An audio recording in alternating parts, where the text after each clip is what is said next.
देश की जनजाति को एसटी के रूप में पहचान दिलाने का अधिकार हाई कोर्ट के पास नहीं, राष्ट्रपति के पास होता है। ये कहना है मणिपुर हिंसा मामले पर सुप्रीम कोर्ट का।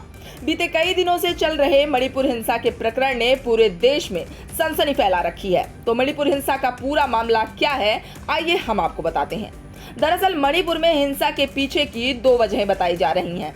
पहली वजह, यहाँ के मैतेई समुदाय के लोग अनुसूचित जनजाति को दर्जा देने की मांग कर रहे हैं।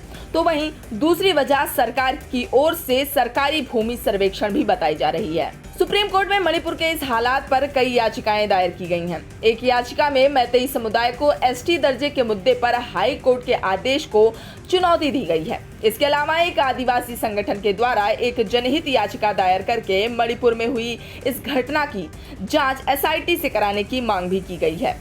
मणिपुर राज्य में आदिवासियों और बहुसंख्यक मैतेई समुदाय के लोगों के बीच हिंसक झड़प हुई, जिससे वहां आगजनी, तोड़फोड़ जैसी और भी विभत्स घटनाएं देखने को मिली, जिसमें कम से कम 54 लोग मारे गए हैं। हजारों लोग विस्थापित हुए हैं। हिंसा प्रभावित हिस्सों में सोमवार से सुबह कर्फ्यू में कुछ घंटों की ढील भी दी गई थी।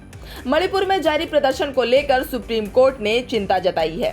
सीजेआई ने कहा है कि फिलहाल हम राज्य में हालात स्थिर और शांत चाहते हैं। हमारा लक्ष्य सभी की सुरक्षा और आम जनमानस में माहौल सकारात्मक बनाए रखना है। हम वहां की घटनाओं से चिंतित हैं। अदालत ने कहा कि यह एक अमानवीय घटना है और यह एक मानवीय मुद्दा है। सरकार लोगों को सुरक्षित करने और हालात ठीक करने के लिए जरूरी कदम उठाए। अदालत ने सरकार से ये भी कहा कि भोजन के साथ पर्याप्त राहत शिविर सुनिश्चित करने की भी जरूरत है। जो लोग वहां से हटाए गए हैं उन व्यक्तियों के पुनर्वास की व्यवस्था हो। धार्मिक पूजा स्थलों की रक्षा की जाए।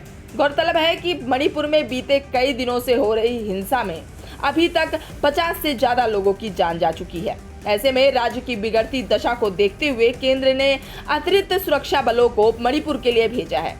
सेना और पैरामिलिट्री के 10,000 से ज्यादा जवानों और सुरक्षा कर्मियों की तैनाती के बाद यहां हिंसक घटनाओं में थोड़ी कमी जरूर आई है। बहरहाल राज्य के ऐसे बदतर हालात देखकर पूरे देश में सनसनी का माहौल पसर गया है और ऐसे हिंसात्मक वारदात से राज्य में दो समाज के बीच आपसी रिश्ते काफी नाजुक हो गए हैं। तो अगर बात करें मणिपुर में हिंसा की असल वजह क्या है, तो मणिपुर में हिंसा के पीछे दो वजहें बताई जा रही हैं। पहली वजह है यहाँ के मैतेई समुदाय को अनुसूचित जनजाति का दर्जा देना, जो कि मणिपुर में मैतेई समुदाय बहुसंख्यक वर्ग में आता है, लेकिन फिर भी इन्हें अनुसूचित जनजाति का दर्जा दे दिया गया है, जिसका वहाँ के ही कुकी और नागा समुदाय के लोग विरोध कर रहे हैं। कुकी और नागा समुदायों के पास आजादी के बाद से ही आदिवासी का दर्जा है और अब मैतेई समुदाय भी इस दर्जे की मांग कर रहा है, जिसका विरोध कुकी और नागा समुदाय के लोग कर रहे हैं। कुकी और नागा समुदाय का कहना है कि मैतेई समुदाय तो बहुसंख्यक समुदाय है, उसे ये दर्जा कैसे दिया जा सकता है, और इसी सवाल ने मणिपुर की हिंसा को इतना गहरा कर दिया। तो आइए आपको बताते हैं कि आखिर इन दंगों की शुरुआत कैसे हुई। कुकी समुदाय के लोगों ने 3 मई को मैतेई समुदाय को मिलने वाले दर्जे और सरकार के फैसले के विरोध में प्रदर्शन किया। इसी प्रदर्शन में हिंसा शुरू हो गई। 4 मई को जगह जगह पर गाड़ियों को आग के हवाले कर दिया गया। 4 तारीख को ही मैतेई और कुकी समुदाय के बीच ये आपसी झड़प शुरू हो गई। मणिपुर के ही एक इलाके चंद्रचूरपुर में आगजनी भी हुई। 5 मई को जब हालात अधिक खराब हुए तो वहां पर सेना पहुंची।